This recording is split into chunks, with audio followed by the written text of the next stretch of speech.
Welcome back बड़ी सत श्रीकाल सब वधिया थे कमाल। ये क्वेश्चन मेरे को बहुत बार आता है कि सर एक एजेंट है वो बोल रहा है कि मैं आपका टूरिस्ट वीज़ा लगा दूंगा, फिर जब आप अमेरिका पहुंच जाओगे तो टूरिस्ट वीज़ा आपका वर्क वीज़ा में चेंज हो जाएगा, इसके मुझे 5 लाख रुपए दे दो तो आपका काम मैं करवा दूंगा। तो क्या ये सच है कि हमारा टूरिस्ट वीज़ा वर्क वीज़ा पे चेंज हो जाता है? और क्या टूरिस्ट वीज़ा लगाने के लिए 5 लाख रुपये देना सही है?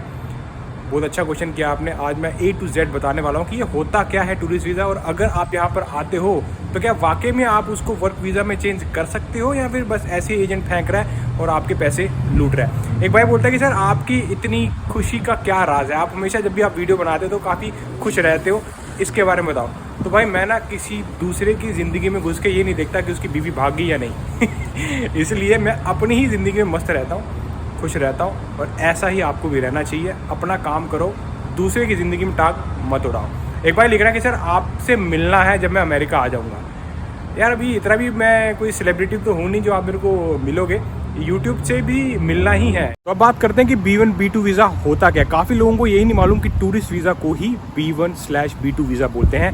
B1 का मतलब होता है बिजनेस पर्पस। अगर आपकी विजिट बिजनेस पर्पस की है तो आपको B1 लगता है, और B2 होता है मेडिकल और टूरिज्म पर्पस। तो इसमें होता क्या है, B1/B2 मतलब आपको दोनों ही वीज़ा जो है एक ही उसमें दिए जाते हैं, और उसको दे दिया जाता है B1/B2 करके। ये 10 साल का वीज़ा होता है, मल्टीपल एंट्रीज आप इस पर ले सकते हो। अब मल्टीपल एंट्री का मतलब क्या है? फॉर एग्जाम्पल आज आप अमेरिका में आ गए, आपको 6 महीने की स्टैम्प मिलती है, उसके बाद आपको कंट्री वापस जाना होता है, और फिर अगले साल अगर आप वापस आना चाहो तो आप आ सकते हो। इसको बोलते हैं मल्टीपल एंट्री वीज़ा, और ये है टूरिस्ट वीज़ा जिसको B1/B2 भी बोलते हैं। इसमें दोनों ही पर्पस, चाहे बिजनेस चाहे टूरिज्म के लिए आप यहाँ पर आ सकते हैं। इस वीज़ा को लगाने से सबसे पहला स्टेप यही है कि आपको जाना रहता है consular electronic application centre website पे। वहाँ पे आपको DS-160 फॉर्म को कम्प्लीटली भरना होता है। उसके अंदर आपकी पर्सनल डिटेल, आपका ट्रैवल डिटेल और आपका बैकग्राउंड डिटेल, हर चीज़ जब आप फिल कर लेते हो, उसको सबमिट करते हो, तो आपको एक कंफर्मेशन पेज मिलता है। उस कंफर्मेशन पेज के बाद आपको इस वीज़ा एप्लीकेशन की फ़ी भरनी होती है, वो होती है $185। तो अगर इंडियन रुपीज़ में बात करूँ, करीब करीब 15,500 रुपये। आज के जो रेट चल रहा है उससे आप कन्वर्ट कर लेना, लेकिन करीब करीब इतना ही आपको पे करना होता है एक टूरिस्ट वीज़ा के लिए। अमेरिका में स्टॉर्म आते रहते हैं, तो भाई बाहर हवा थोड़ी ज़्यादा तेज़ होगी, लेकिन हमारी वीडियो को बनाने से कोई तूफान रोक नहीं सकता। तो मैं अंदर आ गया, तो यहाँ से स्टार्ट करते हैं। तो अगर आपके पास DS-160 कन्फर्मेशन पेज आ गया, आपने अपनी जो वीज़ा एप्लीकेशन फ़ीस है वो भर दी, उसका रिसीट रखो। उसके बाद आपको अब करने हैं मेन पॉइंट। ये है 2 मेन पॉइंट।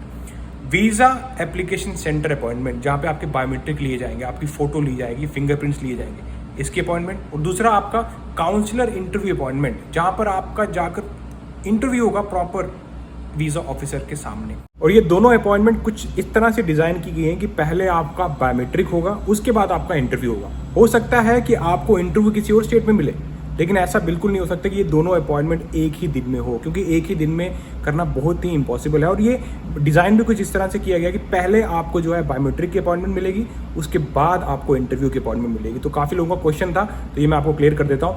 आपकी स्टेट हो सकती है कि अगर आपने बायोमेट्रिक न्यू दिल्ली में दिया और इंटरव्यू मुंबई में मिल रहा है, ऐसा हो सकता है।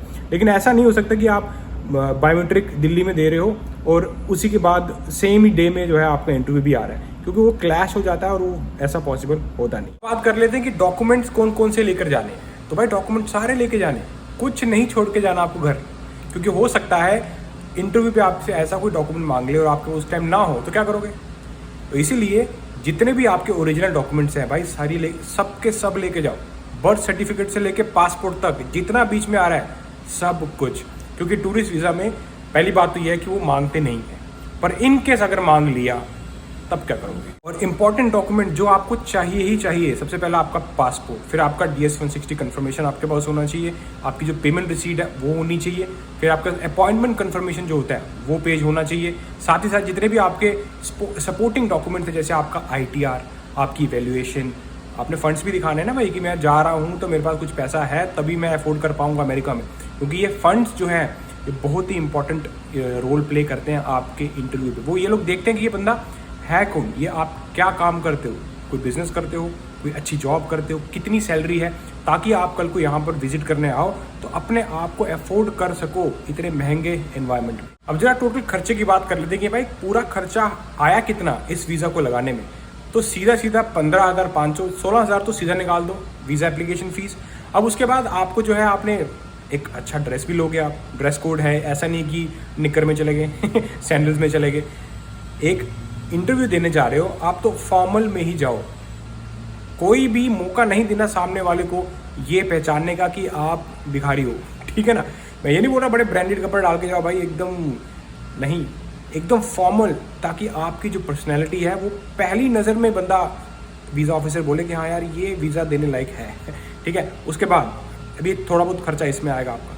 फिर आप जाओगे कल को प्लेन में जाओगे, अगर न्यू दिल्ली में इंटरव्यू है या मुंबई में इंटरव्यू है, चेन्नई में है, जहाँ भी आपने लिया है वहाँ का आप होटल करोगे, ट्रेन का खर्चा है, प्लेन का खर्चा, खाने का खर्चा, तो मोटा मोटा मैं मानूँ तो यार ज़्यादा कितना लग जाएगा, 20,000 25,000, चल मैक्सिमम 30,000 ले लो आप। बहुत बड़ा बता रहा हूँ, बहुत बड़ी अमाउंट है। मैं सब कुछ इस पर इंक्लूड कर रहा हूँ कि भाई जितना मतलब सब कुछ ही आ जाएगा आपका, फिर भी आप जो है इतने में कंप्लीट हो जाओ। कुछ भी आपको जो है इतना तो खर्चा आता नहीं है। मैं मैक्सिमम उन लोगों को बता रहा हूँ जो एकदम लेविश लाइफ जीते हैं, न्यू दिल्ली में एकदम 5 स्टार होटल में जाएंगे तो उस हिसाब से बता रहा हूँ। बाकी जो बेचारे एकदम कंट्रोल करके जाते हैं वो तो भाई मैं तो बोलता हूँ 3-4 हज़ार में काम हो जाएगा आपका। अब बात आती है एजेंट के पैसे की। जो भाई ने बोला कि सर मेरे को एक एजेंट बोल रहा है कि मैं आपका वीज़ा लगा दूंगा, मेरे को 5 लाख दे दो। जब भी कोई एजेंट आपको ऐसा बोले ना मेरे को 5 लाख दे दो मैं आपका वीज़ा लगा दूंगा, सबसे पहला काम पता क्या करना है, वो चेयर से उठो, ऑफिस से बाहर चले जाओ, उसी टाइम निकल जाओ और जाके रिसर्च करो ऑनलाइन। मेरी जैसी वीडियोस मिलेंगी आपको, काफ़ी और लोग बनाते हैं, वो आपको बताएंगे कि भाई ये प्रोसीजर है। तो आप कहाँ 5 लाख और कहाँ यार 20-25 हज़ार, समझ रहे हो। खाली आपको रिसर्च करनी है। इस वीज़ा में कोई भी बंदा आपको वीज़ा नहीं दे सकता जब तक आप इंटरव्यू पे जाते हो और वो आपका पासपोर्ट रख नहीं लेते। बस यही आंसर है टूरिस्ट वीज़े का। चलो मान लिया कि आपको समझ में नहीं आ रहा चीज़ें, DS-160 कैसे भरना है, वो फीस कैसे सबमिट करनी है, कौन सी वेबसाइट पे जाना है, कोई बात नहीं। जेन्यून एजेंट हैं जिनकी फ़ीस हार्डली 10 या 15 हज़ार रुपये होगी, मैक्सिमम बता रहा हूँ मैं आपको। ये जेन्यून एजेंट है जो कि आपको प्रॉपर DS-160 फॉर्म जो है फिल करके देंगे। आपसे डॉक्यूमेंट्स मांगेंगे कि सर ये डॉक्यूमेंट चाहिए, हाँ सर ये वाला प्लान है, अगर आप घूमने जा रहे हो या अगर आपके पास किसी की स्पॉन्सर है तो ये सब चीज़ें जो है वो आपको डॉक्यूमेंट वगैरह सब कुछ रेडी करके देते हैं। लेकिन 5 लाख कोई नहीं मांगता। चलो अगर एक बंदा आपको मिल भी गया 5 लाख, वो आप बोल रहे हो ना कि एजेंट बोल रहा है कि 5 लाख दे दो तो मैं आपका वीज़ा लगा दूंगा और यहाँ पे आके वर्क वीज़ा में कन्वर्ट भी कर दूंगा, तो उसको बोलो वीज़ा लगा दे, 5 लाख ले ले। पहले कभी मत देना अपना पैसा, नहीं तो फंस जाओगे, क्योंकि वीज़ा लेकर देना किसी के हाथ में नहीं है। ये सिर्फ आपकी खुद की पर्सनैलिटी और सामने जो वीज़ा ऑफिसर अगर उसका मूड हुआ तो वो दे देगा। अगर उसको लगा कि हाँ भाई ये बंदा सभी वो रिक्वायरमेंट्स फुलफिल कर रहा है तो आपको वीज़ा दे देते हैं, वरना नहीं देंगे। अगर वीज़ा लग गया तो उसको एजेंट को बोलोगे ठीक है अब मैं दे दूंगा, पर पहले पैसा मत देना। पहले जो भी नॉर्मल फीस रहती है, जैसे उन्होंने भी काम करना है, जितने भी एजेंट्स हैं DS-160 फॉर्म फिल करते हैं, 5 या 10 हज़ार वो आप दे दो। अब चलते हैं अगले पॉइंट में कि सर एजेंट बोल रहा है कि आपका जो वीज़ा है उसको मैं वर्क वीज़ा में कन्वर्ट करवा दूंगा। अब पहले तो उससे पूछो कि भाई ये वर्क वीज़ा क्या होता है, थोड़ा बताओ, हमें भी बताओ वर्क वीज़ा का नाम क्या है, क्या चीज़ है।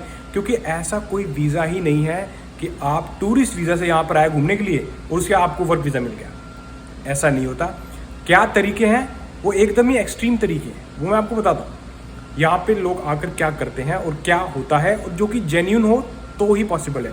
पहला तरीका, आप टूरिस्ट वीज़ा पे आए, आपको यहाँ पर घूमते घूमते किसी से प्यार हो गया, कोई लड़की पसंद आ गई, कुछ आपको एकदम एंगेजमेंट हो गई आपकी, आपने शादी कर ली, तो आप वो टूरिस्ट वीज़ा को आप यहाँ पर एडजस्ट कर सकते हो। उसको बोलते हैं एडजस्टमेंट ऑफ स्टेटस।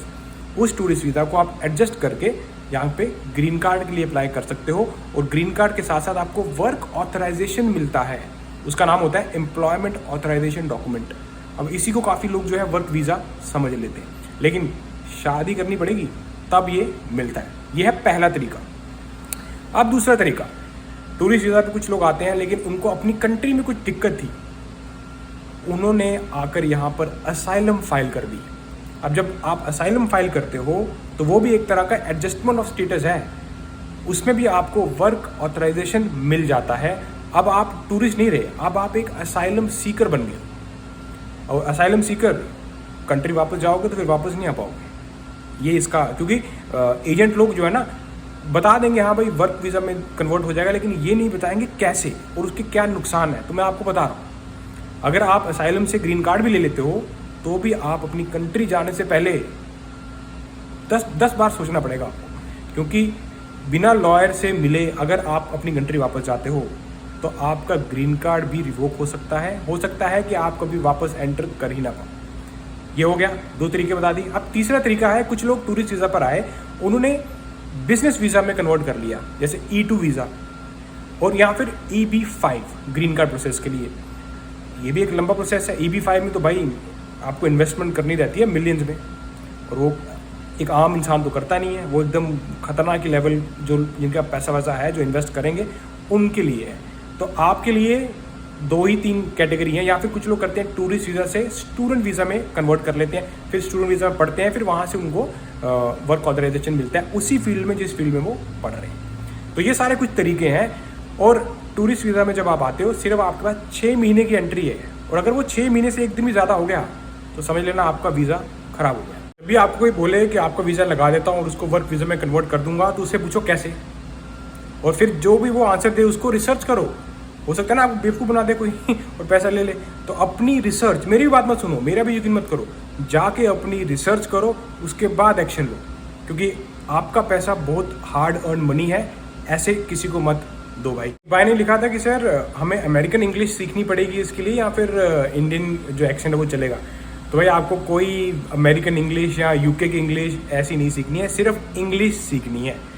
वो भी ऐसा नहीं है बोलूँगा बड़ी हाई वोकेबलरी, आपको सिर्फ उतना आना चाहिए जितने में आप अपने थॉट्स को एक्सप्रेस कर सको, उनको समझा सको वीज़ा ऑफिसर को कि भाई मैं क्या करने जा रहा हूँ, कहाँ पे जा रहा हूँ, कितने दिन का स्टे है, कितना मेरे पास फंड्स है। जो वो क्वेश्चन करेंगे उनको आप समझ सको। या फिर आप हो सकता है कि आप जिस लैंग्वेज में भी आप कंफर्टेबल हो, आप एक उस लैंग्वेज में इंटरव्यू दो और आपको जो है ट्रांसलेटर मिल जाते हैं, पर प्रेफर ये करो इंग्लिश में दो, क्योंकि इंग्लिश में आपकी 1-to-1 कन्वर्सेशन होगी। तो जो वो क्वेश्चन आपसे करते हैं उसका आंसर आप डायरेक्ट अपने तरीके से देते हो, वो ज़्यादा बेहतर रहता है। तो ये था आज की पूरी वीडियो कि भाई क्या प्रोसेस है वर्क परमिट से हम टूरिस्ट वीज़ा से हम वर्क वीज़ा या वर्क परमिट में कैसे कन्वर्ट करते हैं। ये सब एक्सट्रीम पॉइंट्स है, ऐसा कोई तरीका नहीं कि डायरेक्ट आपको टूरिस्ट वीज़ा मिल गया, आते ही आप जो है वर्क परमिट कन्वर्ट कर लिया और उसके बाद वापस जा रहे हो, फिर आ जा रहे हो 6 महीने फिर जा रहे हो, ऐसा कुछ नहीं है भाई। ये सारे एक्सट्रीम पॉइंट्स हैं जिसमें आप एडजस्टमेंट ऑफ स्टेटस करते हो, और ये काफ़ी लंबे प्रोसेस हैं। अभी शादी की अगर मैं बात कर लूँ, करीब 1.5 से 2 साल का प्रोसेस है आपको ग्रीन कार्ड मिलने में। असाइलम की बात करूँ उसमें तो 7-7, 8-8 साल लग रहे हैं, और बाकी अगर इन्वेस्टर वीज़ा है तो उसमें भी टाइम लग रहा है, उसमें तो पैसा चाहिए पहली बात है, बाकी तो भूल ही जाओ आप। तो ये थी आज की वीडियो, और आप लोगों के क्वेश्चंस के जो आंसर थे वो मैंने सोचा कि काफ़ी लोग मुझसे पूछ रहे थे, तो मैंने ये एक वीडियो प्रॉपर आपके लिए बना दी। अब मिलता हूँ आपको ऐसी किसी इंटरेस्टिंग वीडियो में नेक्स्ट टाइम। देन चक्को पटेर, हाँ सावधान रहो।